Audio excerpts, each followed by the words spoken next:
As disputas territoriais e geográficas dentro da região russa de Kursk seguem bastante intensas. Inclusive, o governo russo anunciando que reconquistou um território, no caso um vilarejo, dentro da região de Kursk, de nome Krupetsk. Em outras palavras, apesar da negativa daqueles que torcem pela Rússia, nós temos sim que a Ucrânia atua dentro do território russo. Talvez não com tanta força conforme gostariam aqueles que torcem para a Ucrânia. Mas o fato inegável é que nós temos sim uma guerra dentro do território da Rússia, bem como também temos a guerra dentro do território da Ucrânia. Não dá para negarmos isso. Então, qual será o próximo passo que a Rússia tomará com as suas movimentações de tropas para fazer uma contraofensiva e qual que será os próximos passos possíveis da Ucrânia? É sobre isso que eu quero comentar com vocês no vídeo de hoje, e mais do que isso ainda. Nós temos, inclusive, o Reino Unido dizendo que a Ucrânia poderia utilizar ou poderá utilizar armamentos oriundos do Reino Unido em território da Rússia, o que eleva ainda mais o nível de tensão, porque a Inglaterra, no caso o Reino Unido, não é um dos países que mais forneceu armamentos para a Ucrânia ao longo da guerra desde 2022. E temos armamentos importantes ocidentais, em especial da Ucrânia, que poderão ser utilizados contra a Rússia, aumentando aí o poder de fogo da Ucrânia. Por quê?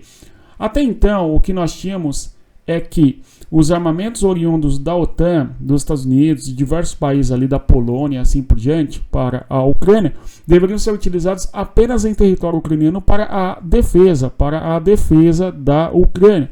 Quando nós temos que tais armamentos podem ser utilizados também contra o território russo, conforme nós vimos há algum tempo isso sendo debatido, alguns meses ali dentro da OTAN e da ajuda que a OTAN tem dado para a Ucrânia, e agora o cenário é ainda mais intenso contra a Rússia, porque eventualmente esses armamentos oriundos do Reino Unido poderiam ser utilizados contra a Rússia e dentro do território da Rússia pela força militar ucraniana.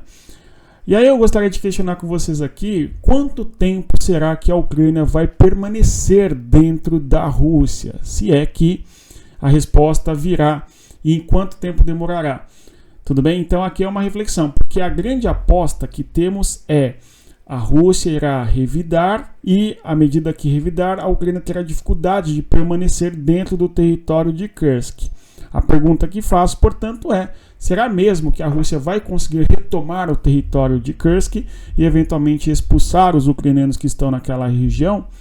Bom, fica aí para vocês comentarem aqui comigo no nosso vídeo e tal. E mais, eu vou pedir a você que deixe o like, se inscreva no nosso canal, caso você não seja, e obviamente divulgue o conteúdo para quem gosta de geopolítica.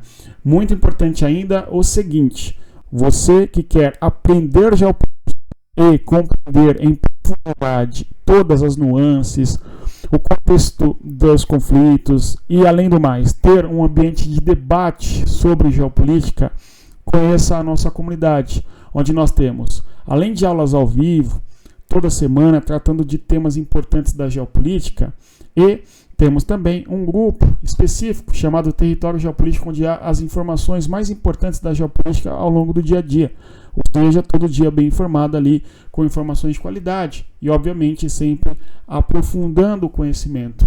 Claro, aulas gravadas a respeito da geopolítica dos Estados Unidos, da Rússia, da União Europeia e assim por diante. Conheça a nossa comunidade, venha estar conosco, o link está na descrição do nosso vídeo.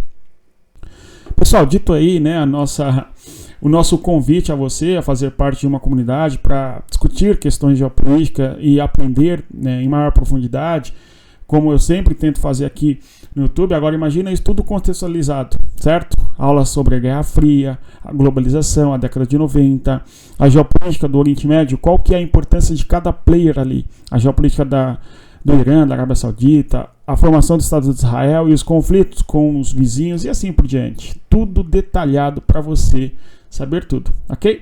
Então fica aí o nosso convite. É mais do que um curso, é uma interpretação do mundo. Pessoal, então avançando aí no nosso conteúdo, conforme nós observávamos, as tensões seguem significativas na região de Kursk e a possibilidade da guerra escalar para a região de Belgorod. Nós vimos aí, inclusive, a Ucrânia lançando ataques com drones nesta região de Belgorod e talvez venha uma incursão militar nesta região. Esta região que é fronteiriça, a região de Kharkiv, também chamada de Kharkovia, que é o território ucraniano na fronteira com a Rússia, tá? Aí qual que será o passo da Ucrânia? Quando nós observamos aí o mapa da Rússia, sempre que nós observamos o mapa da Rússia, é essa coisa monumental, são 18 mil quilômetros quadrados, é gigante, enfim, e aí as províncias ficam bem pequenininhas, né? Eu vou até aqui aumentar o mapa para que nós observemos. Notem só, nesta região que vou destacar agora na cor azul é a região de Kursk. Então, ao norte aqui, nós temos nesta localidade a região de Kursk, esta região, inclusive, onde temos a presença militar do exército ucraniano, que pode agora, conforme nós vimos, utilizar armamentos oriundos do Reino Unido. Agora, vou destacar aqui numa mancha em amarelo a posição geográfica que a Ucrânia ocupa nesta região aqui. É uma posição geográfica bastante diminuta, bastante modesta em relação a toda a vastidão do território russo, né? Evidentemente, é uma região bem pequena, são 1.000 km², é claro, é algo considerável, é difícil de manter esta região, pelo amor de Deus, é uma conquista sim, não é? Porém, em termos de tamanho e expansão geográfica do território russo, é nada, até porque a Rússia é gigante, né, gente? Agora, né, aí nós poderíamos até pensar, nossa, apesar de ser uma região pequena, o estrago em termos de imagem da Rússia e do Putin é considerável, até porque muito se discute para lá, mas é a maior militar da Eurásia, é a segunda maior potência militar do mundo, no caso a Rússia, que foi invadida pela Ucrânia. Ok, foi invadida. Agora, permanecerá ocupada? Esta é a grande questão que nós nos fazemos. E aí, qual que seria um próximo passo, né, que a Ucrânia poderia fazer? Algumas pessoas têm escrito aí, criticando, xingando, enfim, bem deseducadas, enfim, que não, para lá, pelo que vocês estão dizendo, a Ucrânia entrou em Moscou. Não é verdade, ninguém falou isso, né? E se a Ucrânia entrar em Moscou, nós iremos falar. Se o Zelensky for derrubado, ou houver uma conquista definitiva da Rússia pela Ucrânia, né, uma conquista definitiva da Ucrânia pela Rússia, melhor dizendo, e também que seja, né, da Rússia pela Ucrânia, nós falaremos, porque sim, estamos aqui observando o que está acontecendo a fim de entender, não é, o que tem movido, quais são os interesses, as motivações desses movimentos políticos e da guerra, infelizmente, que não encontram um caminho para a paz, tá certo? Mesmo porque Moscou não está tão distante ali em termos, né, em quilômetros, tá certo? A necessidade militar ucraniana para chegar até o território de Moscou certamente é muito grande. Não conseguirão fazer isso, pelo menos é o que nos parece, tá bom? Mas se assim fizerem, vamos tentar observar o que aconteceu. Mas voltando aí, o próximo passo, não é, que a Ucrânia poderia fazer seria justamente incursar nesta direção aqui, ó. Então a província ao sul imediato, desde a região de Kursk, dentro da Rússia, ao sul é a região de Belgorod, que a Ucrânia tem feito ataques contra tal província, um oblast, né, contra esta província aí, com drones. E esta região declara emergência, conforme nós observamos. E mais ainda, a Ucrânia fez também ataques à região de Bryansk. A região de Bryansk é justamente aqui ao norte, né? A região de Bryansk é uma província ao norte que também tem sofrido aí ataques com drones por parte da Ucrânia. Perfeito? Então, na zona limítrofe fronteiriça entre Rússia e Ucrânia, basicamente estas são as principais províncias, que são as províncias, não é, em fronteira com a Rússia, com a Ucrânia, não é, da Rússia, e estão sofrendo ataques com drones. Uma outra província russa é essa daqui, ó, que é Rostov, de onde teria partido as tropas do Prigozhin contra o teria vindo nesta direção aqui, mas a situação ali não escalonou, digamos assim, né? Não ganhou adesão suficiente para que houvesse uma derrubada do Vladimir Putin. Aliás, alunos, a gente comentava anteriormente ao levante de Rostov, né, liderado ali por o quanto ele fazia muitas críticas ao modo que a Rússia comandava a guerra na Ucrânia. No caso, fazia críticas bastante consideráveis, né, a chamada doutrina Gerasimov, no caso ali, o Gerasimov é general de alta patente dentro da Rússia e naquele contexto ali chefe do Estado-Maior da Rússia, e o Prigozhin fazendo críticas violentas contra o Gerasimov. Então, até a respeito das disputas internas dentro da Rússia, nós falamos no âmbito do nosso curso, em especial nas aulas ao vivo, tá?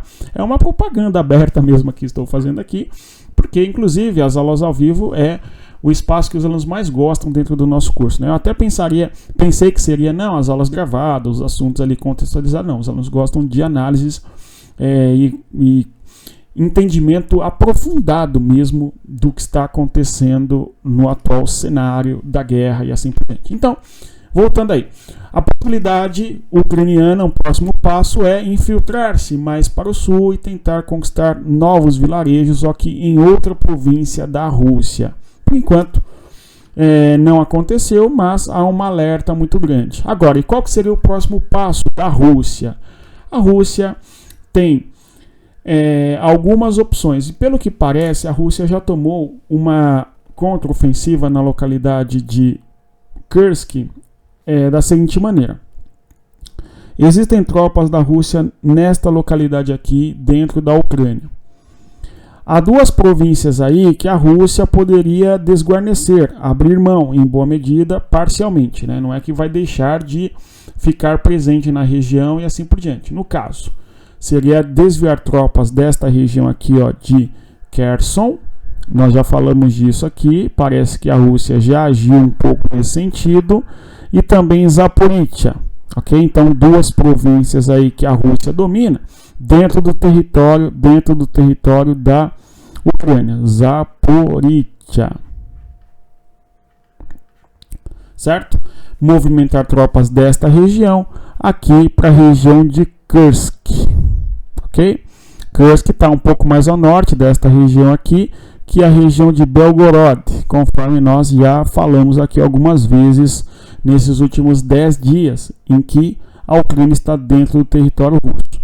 Então, pelo que parece, a Rússia vai movimentar homens, né, tropas destas regiões aqui em direção a Kursk para fazer a contraofensiva, e a Rússia já tem feito ali algumas contraofensivas, de modo que reconquistou um vilarejo nesta região e se vai consolidando aqui dentro da região de Kursk a presença militar da Ucrânia, tá certo? E Belgorod, vamos observar aí o que ocorrerá. De uma outra região que a Rússia tem movimentado tropas para a região de Kursk, é justamente desta região, não é? Que é Kharkiv, também chamada de Kharkov, né? Então, Kharkiv é uma região dentro da Ucrânia, que no limite fronteiriço nós temos a presença militar da Rússia, que talvez, né, não vá conseguir neste momento conquistar o território de Kharkiv. Vamos observar qual que será o próximo movimento. Então nós tivemos já soldados da Rússia saindo da região de Kherson, da região de Zaporizhzhia e também da região de Kharkiv para ir lutar lá em Kursk e eventualmente defender aquela região dos ucranianos. Agora, para concluirmos, vamos observar a importância de Kharkiv. Kharkiv é um espaço urbano importante, industrial, significativo da Ucrânia, a segunda principal cidade, né?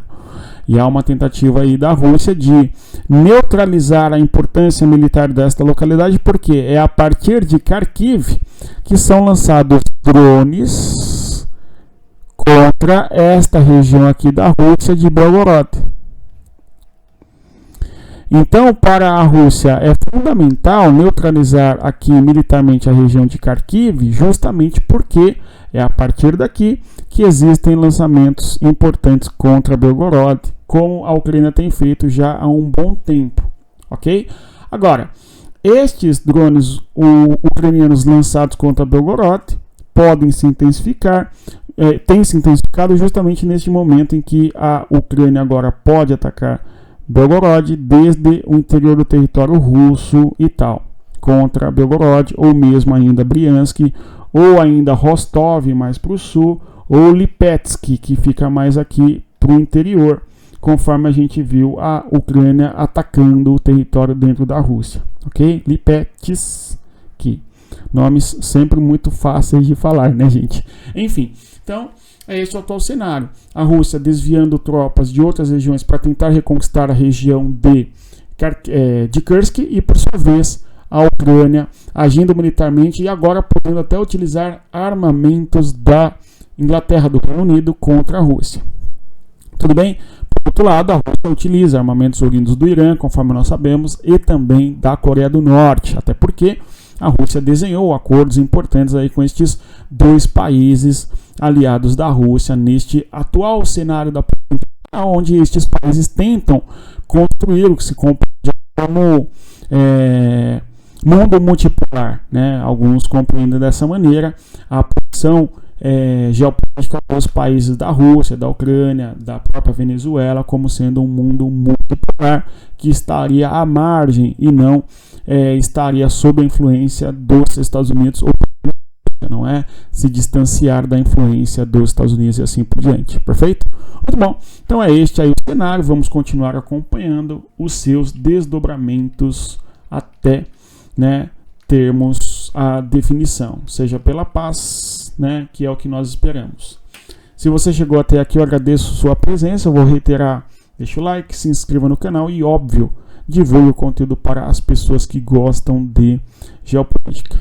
Mas é isso, respeita a geografia e qualquer novidade nós vamos acompanhando. Até mais, tchau pessoal.